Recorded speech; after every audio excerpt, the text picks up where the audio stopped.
Hey there! So remember the promise I made last week? Well, I'm a man of my word. So yeah, this week, today, Fantastic Beasts, The Secrets of Dumbledore. Yeah, if you read the books, Dumbledore actually had a lot of secrets, a lot of dirty laundry he didn't want Harry or anyone else to know about. And apparently it didn't stop there, according to, she who must not be named. Apparently there was more secrets than we were aware of concerning this man, and mostly concerning this man right here, Gellert Grindelwald. I really liked Johnny Depp's portrayal of Grindelwald, and in the last two movies, it was actually the best part of the second movie. And I still love Mads Mikkelsen as an actor.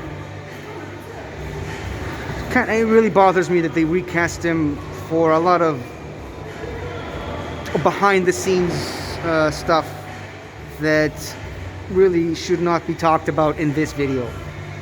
It really bothers me that they did that, especially considering that, this guy still allowed to be in the movie for whatever reason, despite arguably doing something worse. But again, not really the platform to talk about this. I'm just here to watch the movie, and hopefully I'll like it and give it a positive review. Hopefully.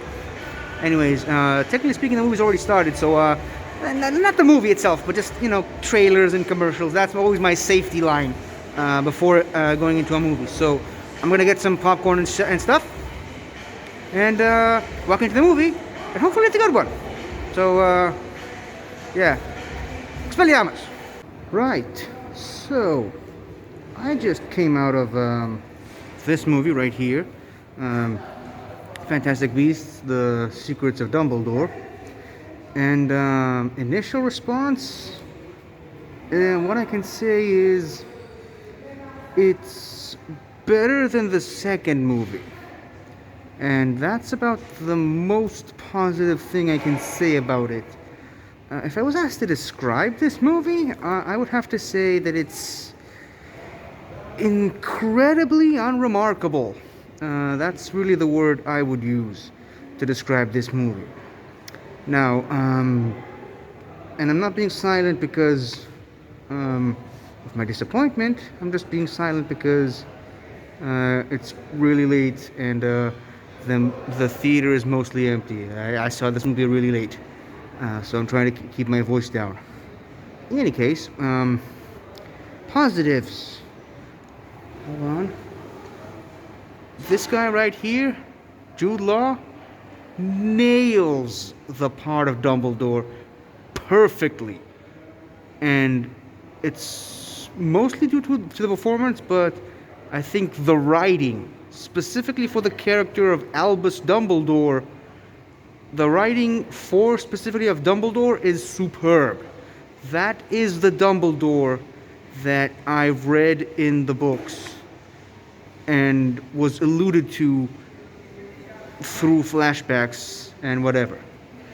Jude Law, great as Dumbledore. And as much as I loved Michael Gambon's portrayal of Dumbledore, which is still my favorite, not saying anything else. Much as I love Michael Gambon's Dumbledore, Jude Law does a really good younger version of Dumbledore, a young Dumbledore, if you will. Like I said, that was a positive. What else? Well, again, that's really. Oh, yeah, right.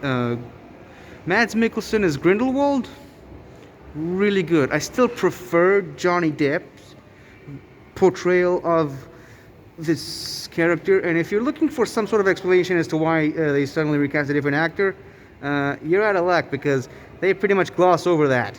They made no attempts to even admit the fact that he looks different, which is fine, I guess. I mean, it took me out of the movie for the very first scene that we see Grindelwald on screen.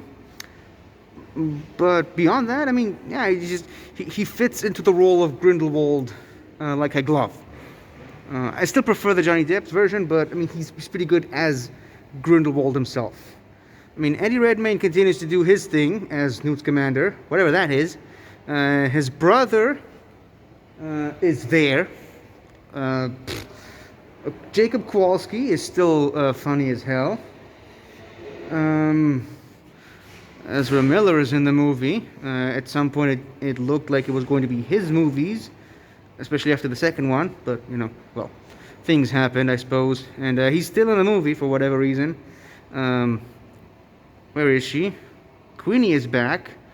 The thing about Queenie and Kowalski, they were a lot of people's, myself included, they were a lot of people's favorite part about the first Fantastic Beasts movie, and everyone's least favorite part about the second Fantastic Beasts movie. This movie kind of feels like a Rise of Skywalker type course correct, without giving too much away. Especially, this movie is a course correct in a lot of different ways. An unnecessary one because a lot of the stuff they're trying to correct probably wasn't necessary to begin with, but that's beside the point. The last movie kind of left you with a timeless child type twist in it, and this movie is trying to, really kind of fix a lot of the stuff that people didn't like. This movie, it feels like, with the Fantastic Beasts movies, it really feels like David Yates and J.K. Rowling have no idea what they're doing with these movies, and it really does feel like they know where the end point is, which, it's no spoiler, it's in the original Harry Potter books. The end point is leading up to the legendary duel between the Dumbledore brothers and Grindelwald. That's the end game. The road to get there, though, they're just trying to wing it. It feels like J.K. and Yates are just throwing everything against the wall to see if anything sticks. I feel like they had a really, really good idea for the first movie, which I will admit is the best, not only the best in this series, it's a really good movie, the first one. It's just, for some reason they decided to throw in the story, that storyline of Grindelwald at the end, and for some reason they decided to make the rest of the movies all about the Grindelwald story. And I gotta say, it's not working out for them.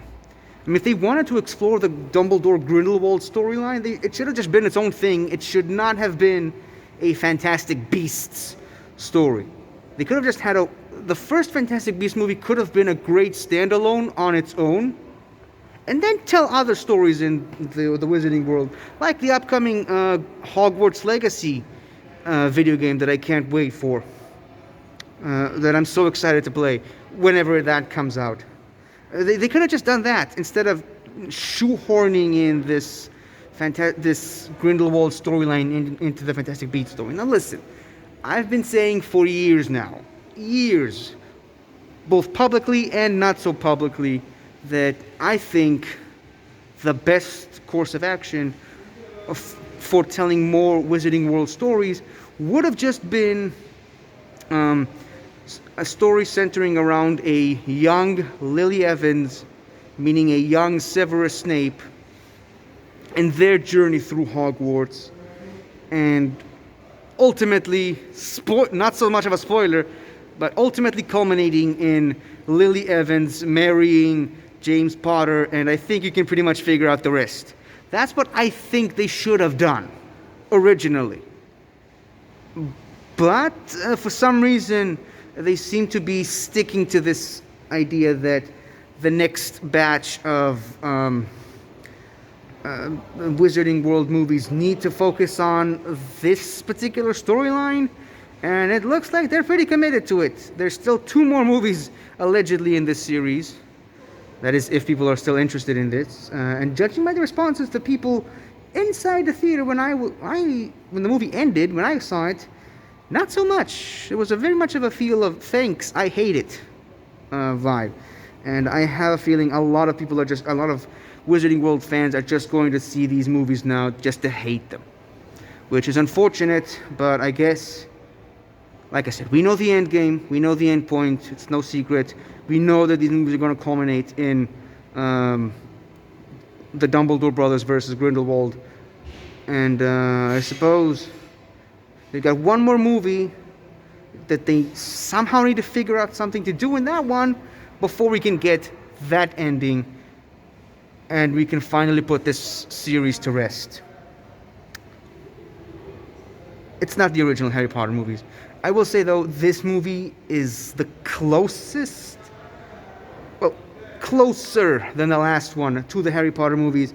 There's a very vitally important piece of Wizarding World lore that just got completely glossed over in the last Harry Potter movie, which is one of my least favorite omissions from the books. And trust me, there's a list.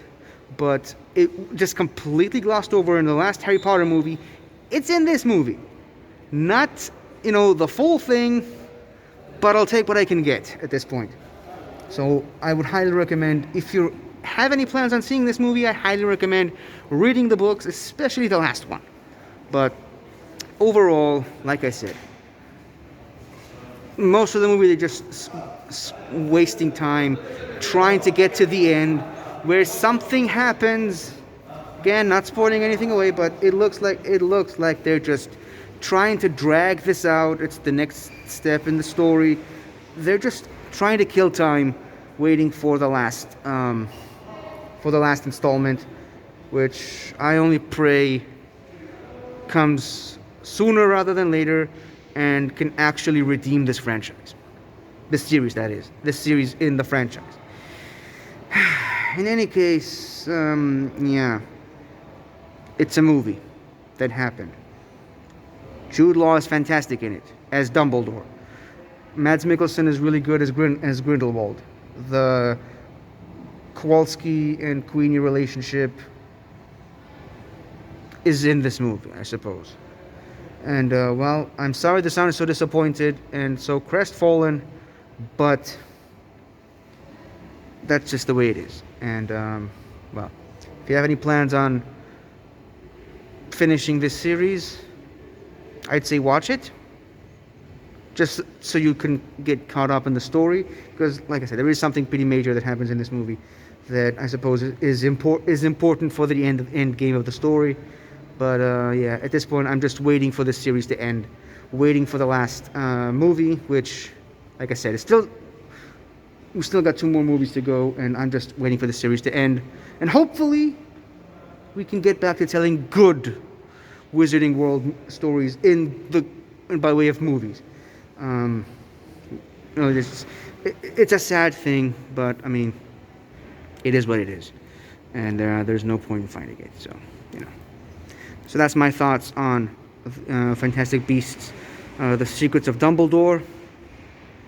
And well, be sure to check out in a couple of days. Me and my friends from the Northern Entertainment Group YouTube channel are doing a T ranking list of all the Wizarding World movies. I don't think this one is included, but yeah, we're doing a T ranking list on the Northern Entertainment Group. I think it's gonna be live, but yeah, I will be there, and I'm definitely gonna have some words to say about all the Harry Potter movies and the Fantastic Beasts movies. But anyways, that's neither here nor there. So look forward to that, and I'll see you next time. Hopefully talking about a much better movie. Hopefully talking about Doctor Strange and the Multiverse of Madness next time, but who knows. Anyways, thank you for watching. Sorry for my disappointed look, and well, if you see this movie, I hope you enjoyed it more than I did. That's all I have to say for now. So, mischief managed. Hi there! Thank you for watching the video. And if you enjoyed it, don't forget to like, comment, subscribe, and tell your friends. I'll see you next time.